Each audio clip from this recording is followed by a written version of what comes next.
सूरज अभी अभी उगा था। गांव की गलियों में हल्की धूप उतर रही थी। मुर्गा बांग दे रहा था और औरतें घड़े लेकर कुएं की तरफ जा रही थी।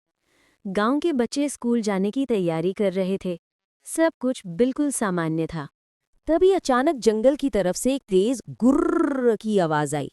गाय चराने गए चरवाहे चीखते हुए दौड़े आए। शेर आ गया, शेर आ गया, जंगल से शेर गांव की तरफ आया है। एक ही पल में पूरे गांव में अफरा तफरी मच गई। औरतें अपने बच्चों को उठाकर घरों में बंद हो गईं। मवेशियों को जल्दी जल्दी बांधा गया।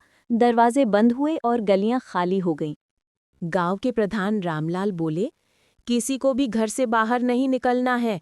जब तक रेंजर नहीं आते सब लोग सुरक्षित रहें। लेकिन शेर पास ही के खेतों में घूम रहा था। गाय बकरियां घबरा गईं। कुछ गांव वालों ने दूर से शेर की परछाई भी देख ली थी। डर का माहौल पूरे गांव में फैल चुका था।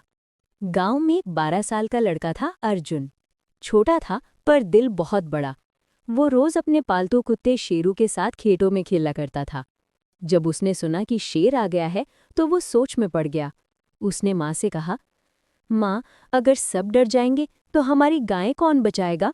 माँ बोली, बेटा, तू बाहर मत जाना। शेर बहुत खतरनाक होता है। तू बस भगवान से प्रार्थना कर। पर अर्जुन के अंदर कुछ और ही चल रहा था। वो सोच रहा था, अगर मैं कुछ ना करूं तो शायद शेर किसी को नुकसान पहुंचा देगा। उसने धीरे से एक थैला उठाया। उसमें कुछ सूखी लकड़ियां, एक रस्सी और माचिस रखी और अपने कुत्ते शेरू को लेकर घर से निकल पड़ा। गांव के किनारे तक पहुंचते ही अर्जुन ने देखा कुछ गायों के पैरों के निशान मिट्टी में बने हुए थे, जो जंगल की ओर जा रहे थे। वो धीरे धीरे उन निशानों का पीछा करने लगा। शेरू बीच बीच में रुककर सूंघता और भौंकता।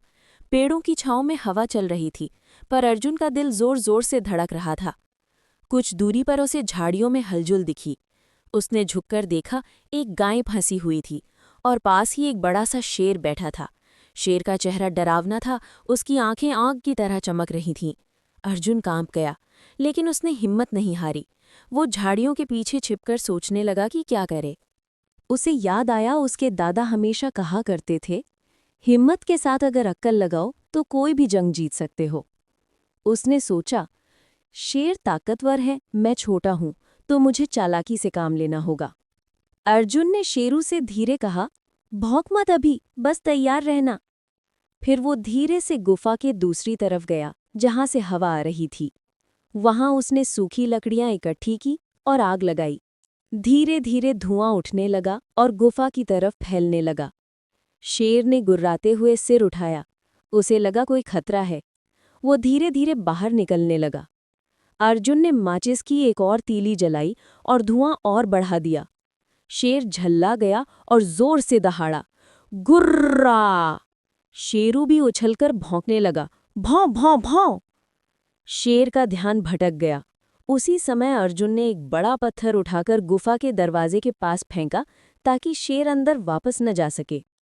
गाय को रस्सी से बांधा और धीरे धीरे बाहर खींच लिया।